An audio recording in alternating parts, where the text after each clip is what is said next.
நிச்சயமாக வானங்களையும் பூமியையும் படைத்ததிலும் இரவும் பகலும் மாறி மாறி வருவதிலும் மனிதர்களுக்கு நன்மை பயக்கும் பொருட்களுடன் கடலில் செல்லும் கப்பல்களிலும் அல்லாஹ் வானத்திலிருந்து மழையை இறக்கி பூமியின் உயிரினங்களையும் பரப்புவதிலும் காற்றையும் வானத்திற்கும் பூமிக்கும் இடையில் கட்டுப்படுத்தப்படும் மேகங்களையும் இயக்குவதிலும் பகுத்தறிவு கொண்ட மக்களுக்கு அடையாளங்கள் உள்ளன.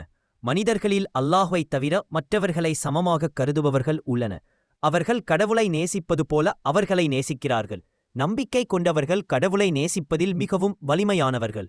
மேலும் அநீதி இழைத்தவர்கள் தண்டனையை காணும்போது அனைத்து அதிகாரமும் கடவுளுக்கே உரியது என்பதையும் கடவுள் தண்டனையில் கடுமையானவர் என்பதையும் காண முடிந்தால் பின்பற்றப்பட்டவர்கள் தங்களுக்குப் பின்பற்றியவர்களை நிராகரித்து அவர்கள் தண்டனையக் காணும்போது அவர்களுக்கிடையே உள்ள அனைத்து உறவுகளும் துண்டிக்கப்படும். அவர்களுக்கிடையே உள்ள அனைத்து உறவுகளும் துண்டிக்கப்படும். அவர்களுக்கிடையே அவர்களுக்காயே கண்டிக்கப்படும்போது அவர்கள் நரகத்திலிருந்து வெளியேற மாட்டார்கள்.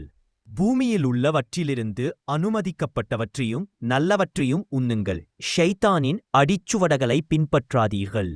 நிச்சயமாக அவன் உன்னக்குண்டு கட்டளையிடுகிறான்.